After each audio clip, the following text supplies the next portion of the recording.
Hello tout le monde, bienvenue dans cette nouvelle vidéo. Aujourd'hui, je vais vous raconter une histoire absolument dingue qui s'est passée au Royaume-Uni. Je pense que c'est un des trucs les plus fous que j'ai jamais entendu, mais je vais commencer par vous poser une question. À votre avis, quel est l'emploi du temps d'un enfant de 6 ans? Je pense à moi à 6 ans, j'étais au CP, à jouer avec les enfants du voisinage, et tout simplement en plein développement cognitif. Donc un enfant de 6 ans, qu'est-ce que ça fait globalement? Ça sait à peine lire, ça sait parler, ça a un langage plutôt diversifié, ça sait tenir des conversations, et ça commence à pouvoir faire des associations plus ou moins complexes. Par exemple, savoir qu'un animal a en moyenne 4 pattes, des poils et qu'il est plus ou moins grand. Par contre, pour situer des événements dans le futur, ça devient un peu plus compliqué. Par exemple, quand on lui demande quand est son anniversaire, il sait que c'est par exemple en octobre, mais il ne sera pas capable de dire si c'est avant ou après Noël. Voilà plus ou moins où se situe un enfant de 6 ans. Aujourd'hui, je vais vous parler de Joshua Beckford. Et Joshua, il a rien à voir avec tout ce que je viens de vous citer. Joshua est né à Londres, à Tottenham, en 2004. Il est aussi né avec un syndrome de l'autisme à haut fonctionnement. J'ai trouvé énormément de sources en ligne qui parfois se contradisaient, mais par contre, ce que j'ai pu retenir en tout cas, c'est que souvent cet autisme est associé à un plus haut QI et une grande facilité pour s'exprimer et communiquer en général ses idées. Son père, Knox Daniel, dès sa naissance, en fait, il va remarquer que son fils est vraiment spécial, qu'il y a un énorme potentiel. Tout simplement parce qu'à l'âge de 10 mois, Joshua sait lire, écrire et connaît son alphabet. Je vous mets tout de suite une photo d'un enfant de 10 mois, comme ça vous réalisez un peu la prouesse intellectuelle que c'est. Mais c'est pas tout, hein. Joshua, il va beaucoup plus loin. Joshua est impressionnant. À l'âge de 2 ans seulement, Joshua sait lire et parler grâce à la phonétique, donc c'est-à-dire qu'il s'est énormément aidé du son des mots pour apprendre. Et à 3 ans, Joshua sait parfaitement parler le japonais. C'est un truc de ouf. Donc comme je vous ai dit, son père repère directement le potentiel de Joshua et commence en 2011, donc à l'âge de 6 ans pour Joshua, à regarder qu'est-ce que Joshua peut faire au niveau éducatif.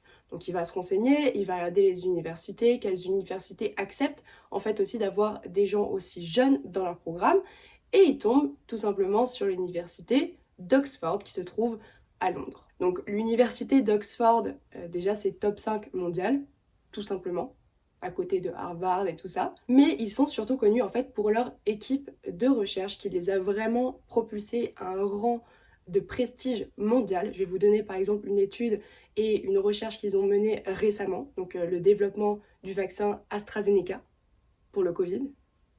Voilà, juste ça, les gens pèsent dans le game. Son père voit ça et en fait il voit des programmes auxquels Joshua pourrait postuler. Par exemple, il y a une formation pour les enfants entre 8 et 13 ans en histoire et philosophie. Évidemment, Joshua, à l'époque, donc en 2011, il n'a que 6 ans, mais son père a rien à foutre. Il se dit qu'il va faire une demande d'admission pour son fils, qui a 2 ans de moins que l'âge minimum requis, mais c'est pas grave. Il tente quand même, et surprise, Joshua est accepté. Alors, non seulement Joshua est accepté, mais en plus de ça, il excelle. À la fin de sa formation, Joshua va faire une recherche, c'est un peu comme une thèse, sur la Grande Peste de Londres de 1665 qui a fait un ravage. Donc Joshua va faire une recherche là-dessus et il va vraiment faire un projet incroyable, excellent, qui vont lui valoir déjà de passer son diplôme, mais avec mention. Pour rappel, Joshua n'a que 6 ans et ça va faire de lui la plus jeune personne dans l'histoire d'Oxford à avoir été diplômée avec mention. C'est absolument ouf. Mais c'est pas tout, Joshua ne s'arrête absolument pas là, étant donné qu'il y a évidemment plein de choses qui vont l'attendre pour la suite. Donc Joshua tout simplement va gagner énormément de awards, mais en plus de ça, il va aussi faire des actions, il va vraiment prendre en main son futur, prendre en main en fait toutes les armes que son éducation à Oxford lui a données pour vraiment contribuer à la société et pour un monde meilleur. Pour commencer, Joshua va apporter son soutien aux associations et aux collectes de fonds pour les minorités autistes. Par exemple, il va être l'égérie de Black and Minority de la National Autistic Society, qui met en lumière les difficultés rencontrées par les minorités autistes et qui va apporter un soutien et des aides à ces personnes-là. Parmi la longue liste des choses qu'il va réaliser dans les années à suivre, il va participer à la conférence TEDx à Vienne, où il va lire un poème qu'il aura écrit lui-même, ça s'appelle Saving Mother Earth, où il va tout simplement plaider pour la sauvegarde de l'environnement.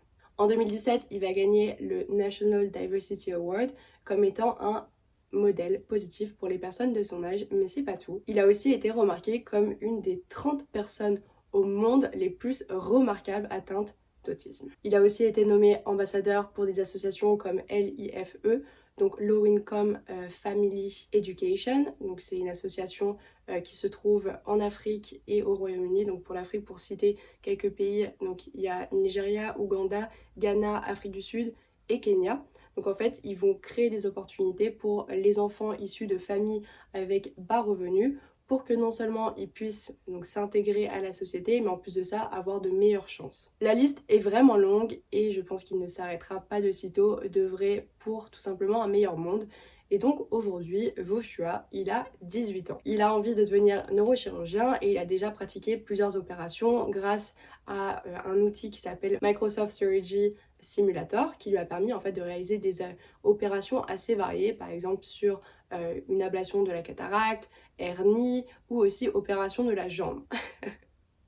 Donc moi à 18 ans, je venais juste de rentrer en études supérieures et lui il est déjà bam bam bam en tête pour devenir neurochirurgien. C'est absolument incroyable. J'ai jamais vu ça, j'ai jamais entendu ça dans mon entourage. C'est absolument ouf. Et pour finir cette histoire en beauté, il y a un jour un reporter qui lui a posé une question qui m'a quand même assez marquée. C'était qui est sa plus grande source d'inspiration, et j'ai besoin de lire parce que c'est assez marrant, c'est en deux parties. Donc la première étant l'ancien père égyptien de la médecine et multigénie Imhotep, donc qui a vécu de 2700 ans avant Jésus-Christ. Donc ça c'était la première partie, voilà, j'avais besoin clairement de lire ça. Et aussi son père, donc qui cite, lui a enseigné depuis son plus jeune âge et qui lui a donné la confiance nécessaire pour rêver en grand et savoir qu'il pouvait réaliser pratiquement tout ce qu'il voulait. Donc c'est assez ouf, c'est vraiment trop touchant et cette histoire en fait elle reflète vraiment le soutien d'un père qui a vraiment tout donné pour que son enfant réussisse, pour que son enfant réalise ses rêves. Donc voilà, gros shout out à Nox Daniel, voilà, c'est une figure parentale absolument ouf. Donc j'espère que vous avez aimé cette histoire. Si vous n'avez pas vu celle de la semaine dernière, j'ai fait donc une histoire sur le faux étudiant de HEC, je vous invite à aller la voir. Je sais que vous l'avez beaucoup aimé en général, donc allez la voir, donnez-moi un peu de soutien. Et si vous avez aimé cette vidéo, n'hésitez pas à liker, à vous abonner, à partager, ça m'aiderait énormément. On se dit à la semaine prochaine, bye!